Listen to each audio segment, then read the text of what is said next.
The sky over the alien city was a dull shade of gray, and the air was thick with the smell of rust and oil. The human walked slowly through the market, where voices rose and fell in a strange rhythm. Merchants shouted prices for strange glowing fruits and weapons that seemed to hum with their own power, but none of it caught his eye.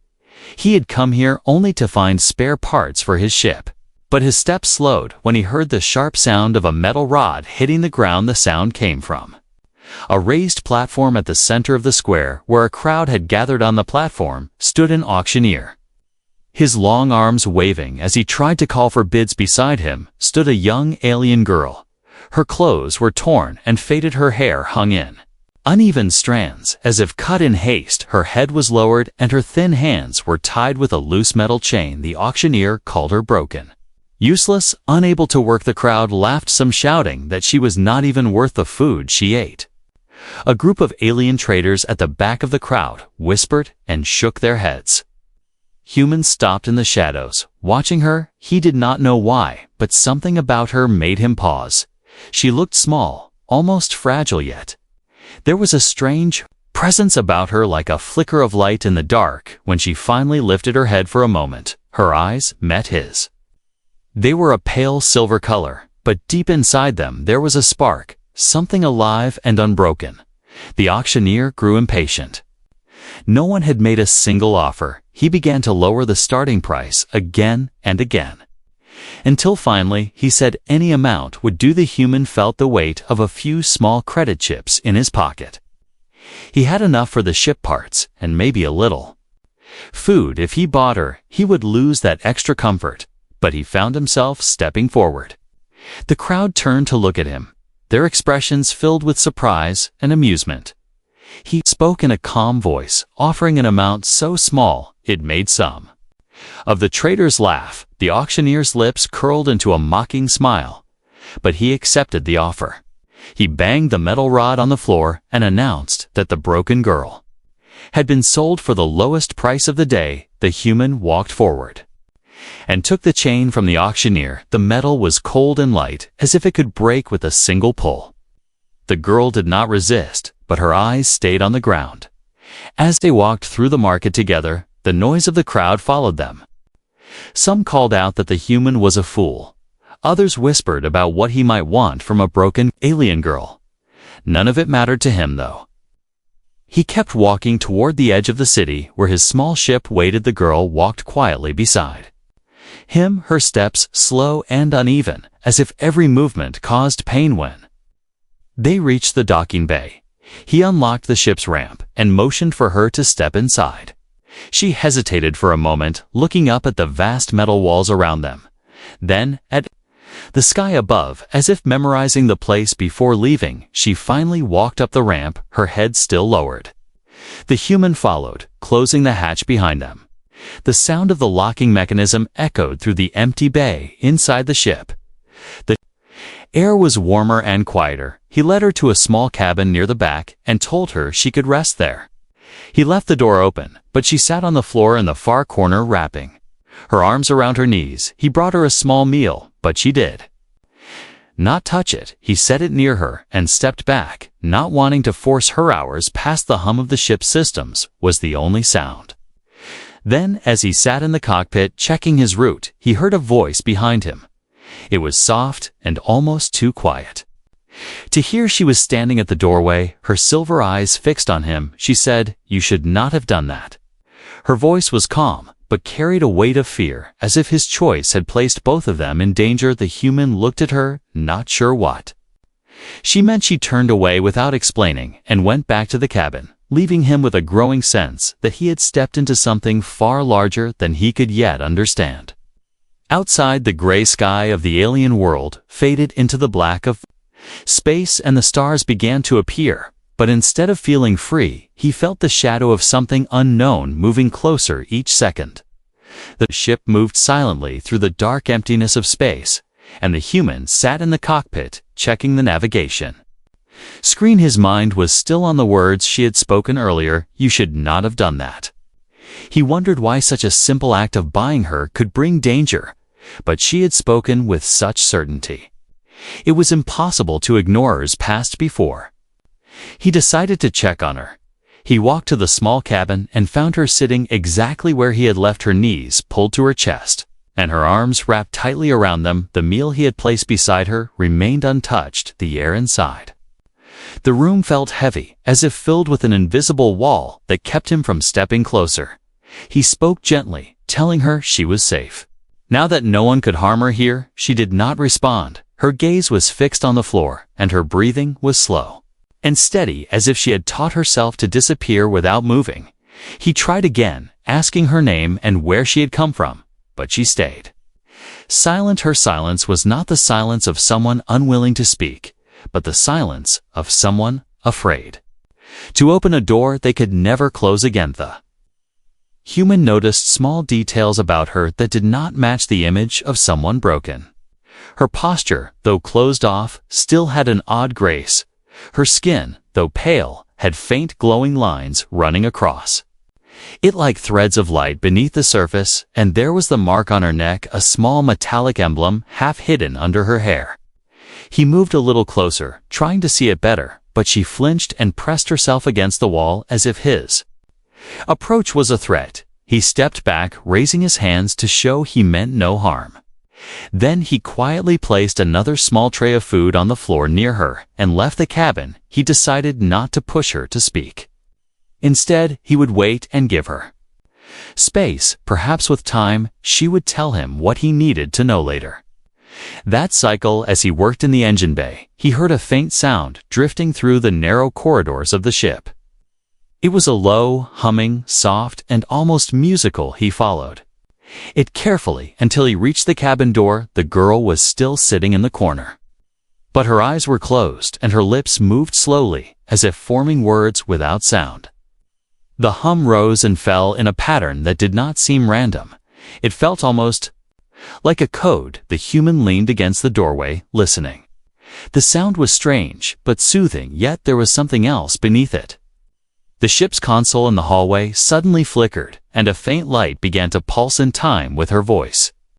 Then a metallic chime echoed through the corridor. The onboard computer spoke in a calm tone, stating that an incoming encrypted signal had been detected, and it was coming from this very room. The girl's eyes snapped open, and she stopped humming. Instantly, she looked toward the door where the human stood, and her face showed a flicker of panic. She whispered a single sentence, "They found me."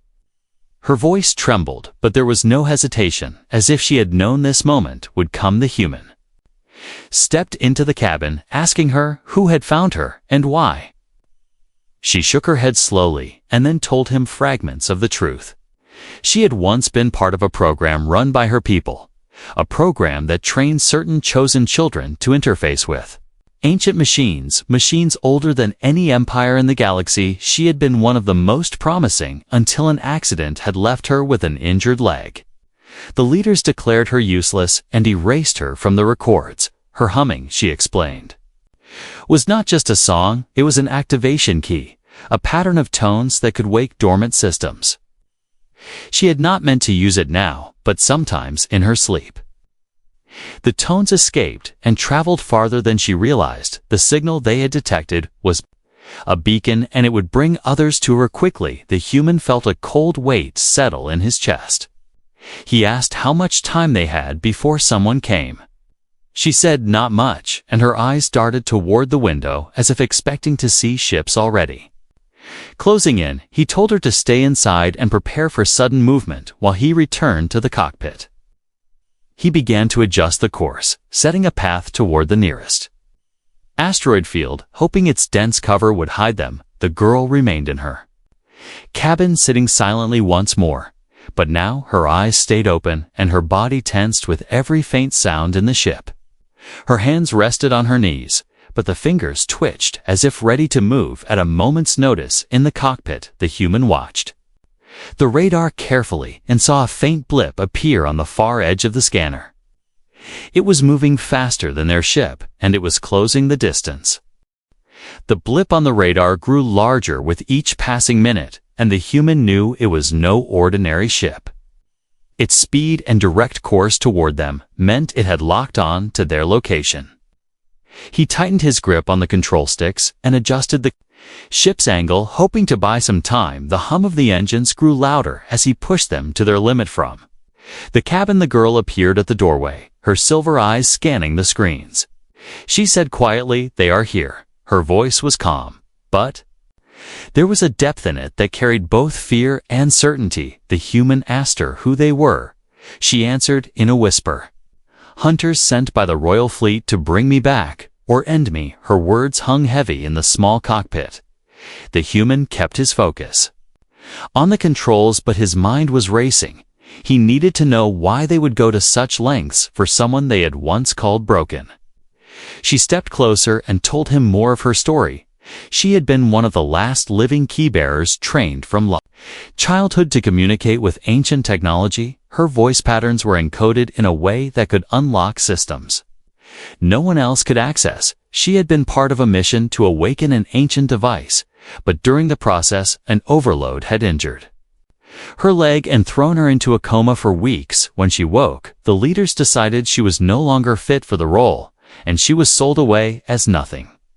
Her exile should have kept her hidden forever, but the accidental activation of the beacon had revealed her position. The royal fleet had long searched for any surviving keybearer, because the ancient machines they guarded could change the fate of entire worlds. With one active keybearer, they could control weapons, cities, and even planetary systems. Human asked her if the hunters would harm him for helping her. She looked at him with a steady gaze and said, "They will destroy you because you are with me." There was no hesitation in her tone, and that made his decision clear. He was not going to let them take her no matter what it cost. He plotted a new course, aiming for a dense asteroid field that lay ahead. The shifting rocks would make it harder for the hunters to lock weapons on them. The girl leaned forward, studying the navigation screen. She pointed to a narrow cluster within the field and told him there was an ancient station there, hidden for centuries and protected by the same kind of technology she was trained to use. If they could reach it, they might vanish from the hunters. Scanners. The ship entered the asteroid field, and the human felt the hull shudder as they passed close to spinning rocks, some larger than entire cities. The girl's instructions were precise, guiding him through twisting paths that seemed impossible. She would tell him to turn just as a massive asteroid drifted aside, revealing a narrow opening, and each time they slipped through untouched. He began to realize that her connection to ancient technology was more than training, it was instinct behind them. The hunter ship followed its weapons, flashing bright bursts of light. The humans swerved hard between two rotating boulders, and the blasts missed by meters. The girl's voice remained steady, telling him when to dive and when to rise above the field's surface. He trusted her directions completely. After what felt like hours, but was only minutes, they emerged into a hollow space deep inside the asteroid cluster. There, floating in the darkness, was a massive station. Its surface was covered in strange glowing lines that pulsed slowly like a heartbeat. As they approached, the glow brightened and the entire structure seemed to awaken. The human stared in awe. At the sight, the girl closed her eyes and took a slow breath. The station's light shifted to a warm golden hue, and a deep voice echoed through the ship's speakers, saying, "Welcome, chosen one." The words sent a chill down the human's spine. He glanced at her, but she did not seem surprised. Instead, she walked toward the front of the cockpit, her hand brushing against the glass as if greeting an old friend. The station began to open, a large circular door sliding apart to reveal a docking tunnel. The human guided the ship forward, feeling the strange pull of the station drawing them. In the moment they crossed the threshold, the tunnel sealed behind them, and the glowing lines on the walls flared brighter. The girl opened her eyes and said softly, "We are safe for now, but they will not stop." The human knew she was right. And whatever waited inside this place was going to change everything. Docking tunnel was silent, except for a deep hum that seemed to vibrate through the walls. The human stepped out of the cockpit and looked around. The light inside the station was warm and golden, casting long shadows on the metal floor. The girl walked ahead of him without hesitation, her silver eyes reflecting the glow as if they belonged here. The Walls of the tunnel were covered in strange markings that pulsed gently. In rhythm with the station's hum, the human reached out to touch one, but the girl stopped him, saying quietly, "It knows you are with me, so it will not harm you, but you must not disturb the flow." He withdrew his hand and followed her deeper into the structure. As they reached the inner chamber, the space opened into a vast hall filled with towering pillars. Each pillar was carved with the same glowing lines, and between them hung large crystalline shapes that seemed to float in the air. The girl's steps slowed and her gaze softened. She whispered, "I was here once long ago in training, but I never thought I would return." Before the human could speak, the hall trembled faintly. The girl turned toward the far wall, where an enormous circular arch stood. The lines on its surface lit up brighter than the rest of the room, and the same deep voice that had welcomed them before echoed again. This time it spoke in a language the human could not understand, but the girl replied in the same tongue. Her voice was calm but firm, and the arch pulsed with light in response. Silently, the station's hum shifted, becoming sharper and faster. The girl's expression tightened. She turned to the human and said, "They have entered the asteroid field. They will find this place unless I lock the gate." The human asked if she could do that. She nodded, but warned that activating the defense would drain the station's outer shields, and if they were inside too long without power, they would be trapped without. Waiting, she moved to one of the floating crystals, placing her hands on its smooth surface. The lines along her arms began to glow, matching the pattern on the crystal. The air around them grew heavier, and the pillars pulsed brighter. The human watched as she closed her eyes and began to hum again. This time the tone was deeper and faster, like a code being transmitted at high speed outside. The walls of the station, massive energy waves spread outward, pushing the surrounding asteroids into new positions. The shifting rocks formed a dense, moving barrier impossible to navigate without precise guidance. The human realized she had turned the entire asteroid field into a shield butt. Even as she worked, the radar inside the ship showed multiple hunter ships entering the outer edge of the field. They were firing at the rocks, forcing their way forward. The human hurried to her side, asking how long they had before the hunters breached the barrier. She opened her eyes and said, "Minutes, maybe? Less, but there is a deeper chamber in the station, a place they cannot reach." Quickly she led him to a narrow stairway hidden behind one of the pillars. The stairs spiraled downward into darkness until they reached a small circular room. In the center was a platform made of the same glowing material as the pillars. Around the platform were walls covered in shifting patterns like flowing water made of light. The girl explained that this was a memory vault where the ancient builders stored maps, technology, and records. It was also a place that could hide them from scanning systems. The human asked if it was safe. She smiled faintly, saying, "It is safe as long as you are with me." Then she stepped onto the platform and motioned for him to join. The moment he did, the patterns on the walls flared bright, and a soft mist filled the room. The air became cool, and the sound of the hunters' weapons in the distance faded above them. The station's defenses fought to hold back the approaching ships. The human felt the floor beneath him vibrate slightly, as if the structure itself was preparing for something. He turned to ask her what would happen if the hunters broke through, but before he could speak, the deep voice of the station returned. Speaking again in the ancient tongue, the girl listened, then looked at him with a serious expression. "It says you have been chosen too," she told him, "and now it will show you what that means." The humans stood still on the glowing platform as the walls around them shifted. The patterns of light twisted and formed shapes that began to move like living things. They stretched into images of vast galaxies, ancient cities, and colossal machines. Floating in space, the girl stood beside him, her eyes fixed on the moving visions as if she understood every detail. The deep voice spoke again, and though the human could not understand the words, he felt them echo in his mind. The girl listened carefully, and then turned to him, saying, "It is showing us the map to the heart of stars." The human asked what that was, and she explained in a steady voice, It is an ancient device with the power to shape worlds. It can turn barren rocks into living planets, or burn entire civilizations to dust. Whoever controls it controls the balance of the galaxy. She stepped closer to one of the glowing walls and placed her hand upon it. The image shifted to show a star system with 3 suns and a dark planet. At its center, a golden beam of light pulsed from the planet's core. "This is where the heart of stars sleeps," she said.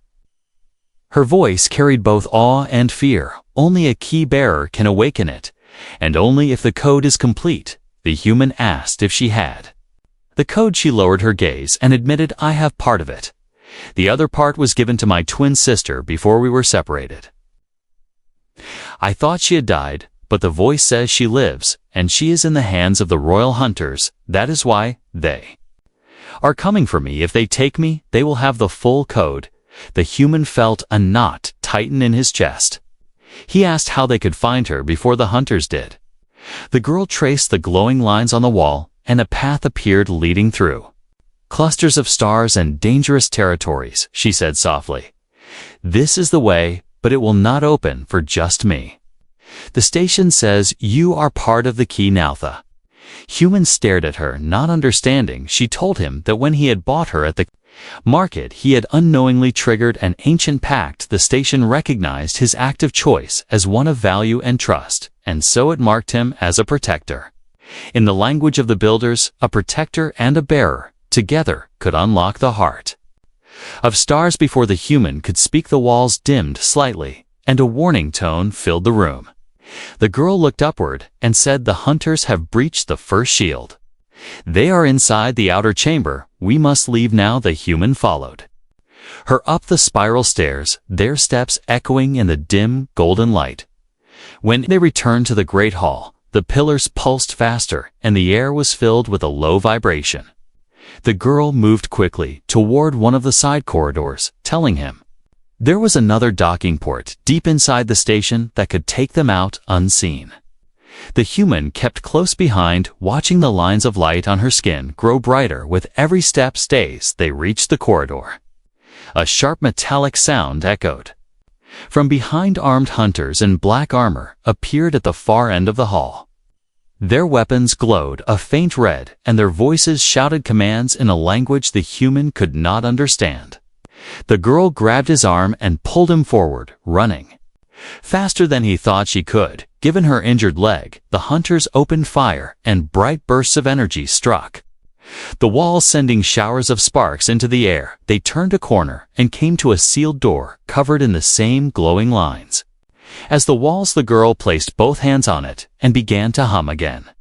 The lines lit up, and the door slid open, revealing a narrow passage leading to a small circular dock. Inside sat a compact but fast-looking shuttle with sleek wings and engines that seemed to hum even while powered down. They rushed inside, and the human took the pilot seat as the girl moved to the co-pilot station.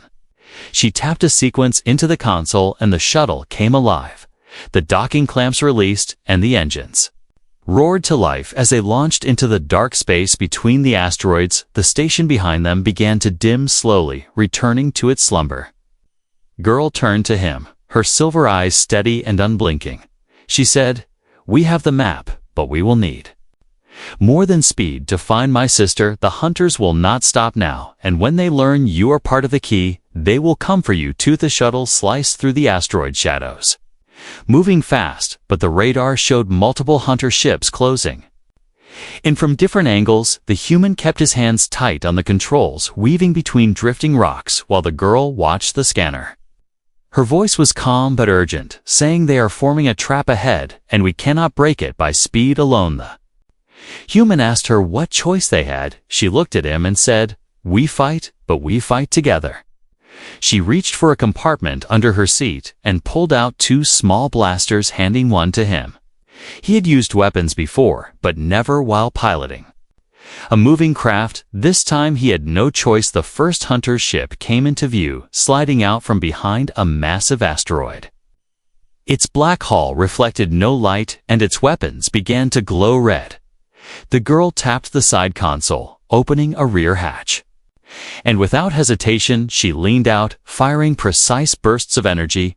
Her shots struck the enemy ship's wing, forcing it to veer off course, but another hunter appeared above them, dropping mines that floated in a slow, deadly arc. The human pulled the shuttle into a steep dive, and the mines exploded behind them, shaking the hull. He pushed the engines harder, but another blip flashed ahead on the scanner. The girl pointed toward a narrow canyon between two spinning asteroids and told him to go there. He hesitated, thinking it was too tight, but her voice was firm and without doubt. He turned sharply, and the shuttle slipped into the canyon just as the hunter ships fired again.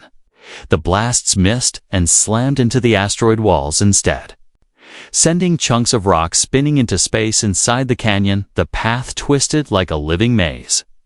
The girl kept calling out directions, sometimes only a breath before a sharp turn. The human trusted her completely, feeling the shuttle respond to every command. She seemed to know the canyon as if she had flown it 100 times before then. The scanner beeped again, showing to hunters entering the canyon from the far side. They were coming head-on, with no room to pass. The girl's silver eyes flashed with an idea. She told him to pull the shuttle to the right side wall and hold steady. As they skimmed along the rock surface, she leaned out again, firing at a cluster of loose stones above. The impact sent a shower of debris falling into the path of the incoming hunters. The narrow space became blocked, forcing the enemy ships to stop or risk being crushed. They burst out of the canyon into open space, but more hunter ships were waiting. The human felt his chest tighten, knowing they could not outrun so many. The girl placed her hand on the side panel and began to hum. The sound filled the cabin, and the shuttle's controls started to glow faintly. A maze. The engines surged with new power, and a shimmering light surrounded the craft. Hunters opened fire, but the energy bolts hit the shimmering light and dispersed like drops of water on glass. The human realized she was channeling her connection to the ancient systems into the shuttle itself, giving them a temporary shield.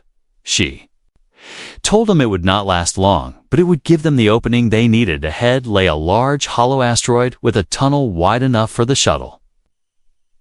The humans steered toward it with the hunters in pursuit. Inside the hollow space they found a massive rotating core made of metal and crystal. The girl directed him to fly close to it, and as they passed, she placed her hand against the glass canopy, sending a pulse of light into the core.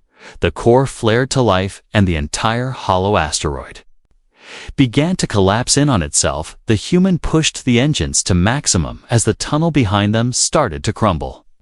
The shockwave from the collapsing asteroid hit the hunters full force, throwing them into the drifting debris. The radar cleared, showing no pursuit, at least for now. Breathing hard, the human eased the shuttle into a slower pace. The girl leaned back in her seat, her face pale but her eyes still burning with determination. She said, "They will come again, but you fought with me. And you chose not to leave. That makes you more than a protector. Now you are part of this fight." The human nodded, knowing she was right. He had not just rescued her from a market or flown her away from danger.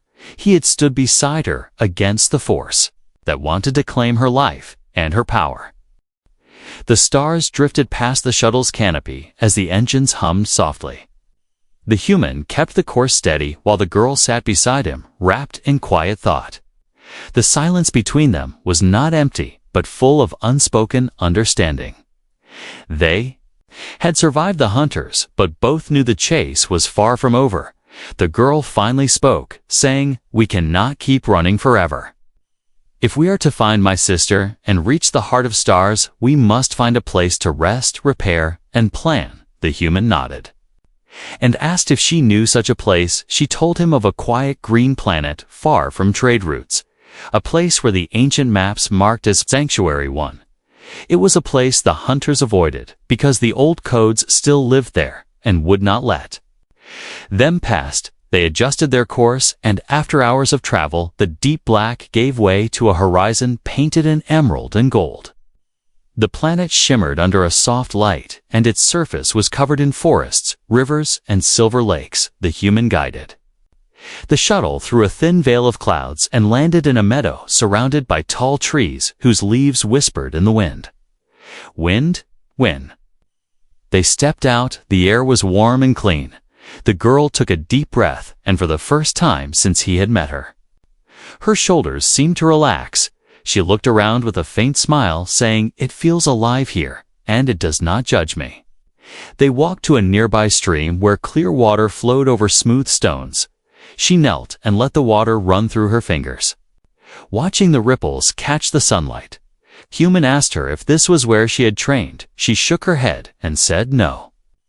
"But it feels like the stories my mother told me of the first home of the key-bearers, a place where power was not used to control but to protect and create." He could hear a note of longing in her voice, a longing for something she had never truly known. They spent the next days repairing the shuttle and gathering supplies from the wild lands. The girl began to move.